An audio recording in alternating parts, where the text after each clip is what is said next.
Otep à tous, bien-aimés frères et sœurs, l'Union européenne prend des sanctions contre la Chine parce qu'elle accuse la Chine de contribuer à l'économie de guerre de la Russie. Donc, l'Union européenne pense que la Chine est c'est un traître, c'est un pays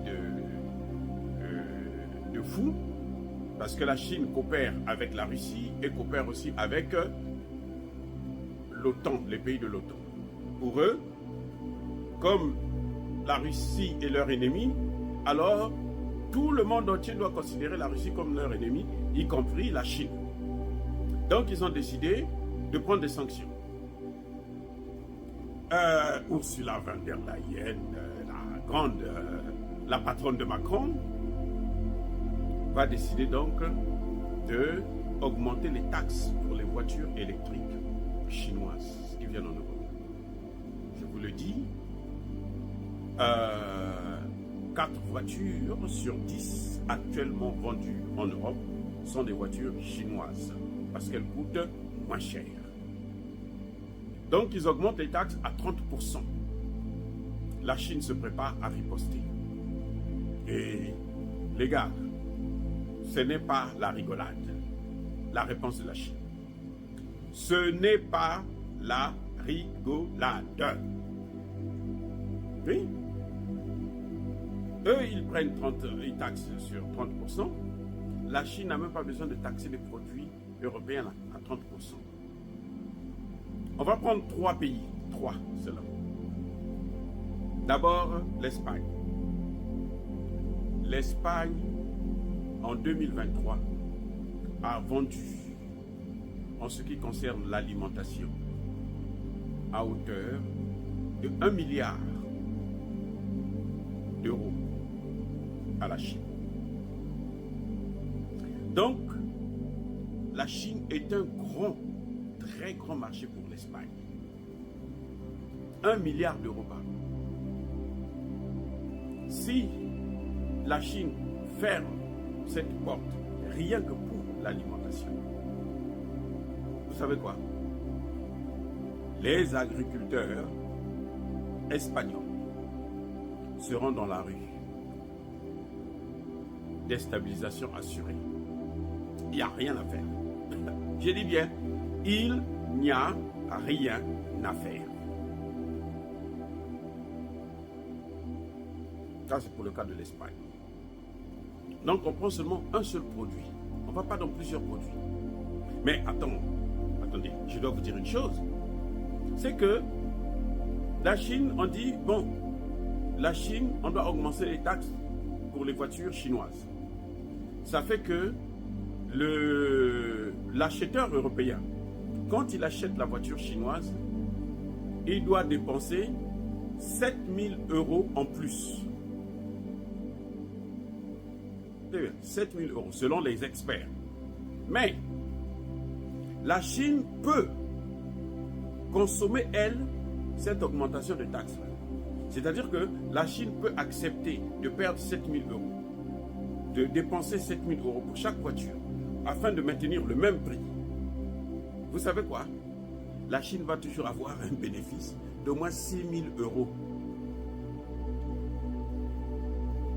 €. Et ces voitures, les Européens ne peuvent pas fabriquer ces voitures en Europe parce que l'objectif des Européens, c'est de dire, au lieu que les voitures là viennent de Chine, les voitures là vont venir d'Europe, vont être fabriquées en Europe.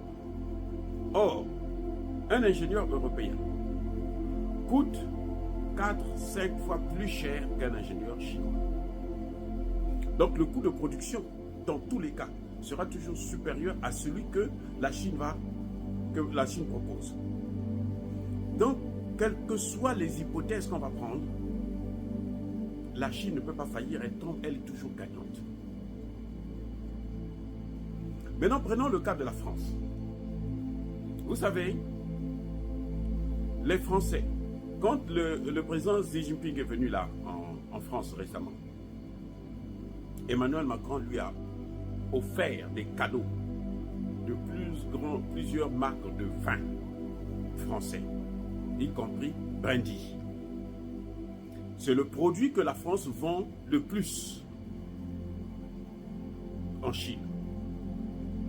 L'essentiel de la production française dans ce vin brandy est consommé par les Chinois.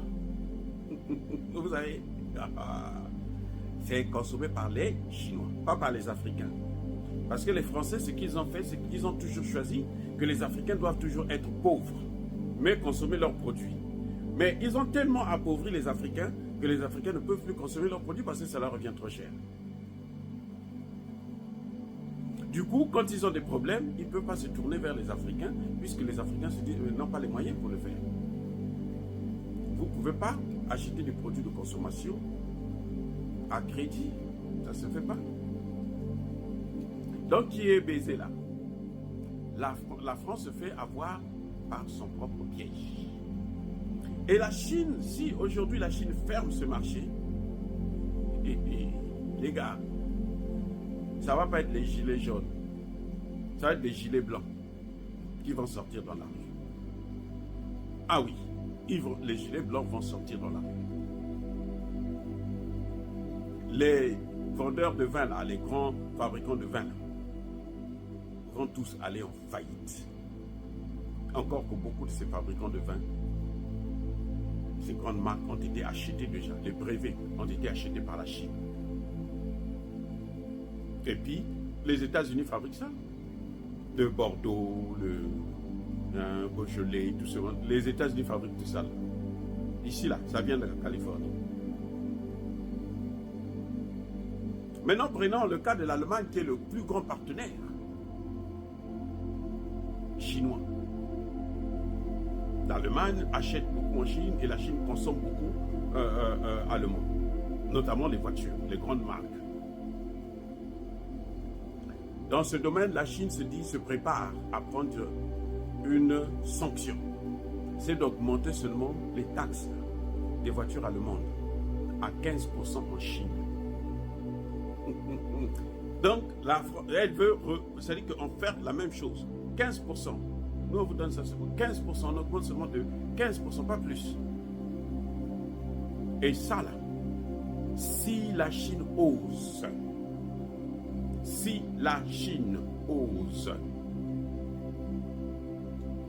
toute l'industrie allemande de voitures, les gros cylindres, là, Volkswagen, Mercedes et autres, c'est par terre. Et ils vont déposer la clé sous le paillasson. Donc voilà comment l'Union européenne, des pays, des dirigeants, sont en train de, mais eux-mêmes, scier, couper la branche sur laquelle ils sont assis.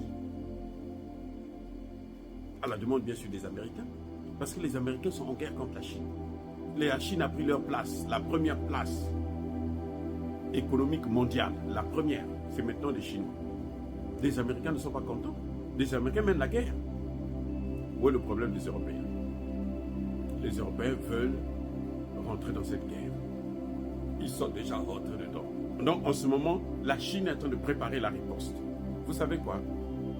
Au moment où je vous parle, le ministre allemand de l'économie et des finances est en route pour Pékin. Pour aller s'agenouiller là-bas, pardon, ne faites pas ça, sinon nous on est morts. Déjà les Américains nous ont donné un bon coup de marteau. Si vous ajoutez là, on ne va pas survivre. La guerre se poursuit. Dire cela, c'est inciter à la haine ou à la violence. Non, il y a ma colère, il y a ma lème. Encore une fois de plus, bien-aimés frères et sœurs, je persiste et je signe. Soyez bénis. Soyez abondamment bénis par le Dieu des Kémites et par nos ancêtres évangélistes. Mais que tous ceux qui persécutent le continent africain, le pillent et le déstabilisent, qu'ils soient noirs, blancs, chinois, arabes, juifs, indiens ou qui qu'ils soient punis, maudits, foudroyés, neutralisés, écrasés, effacés par le Dieu des Kémites et par nos ancêtres évangélistes. Vive l'Afrique éternelle. J'ai dit et j'assure.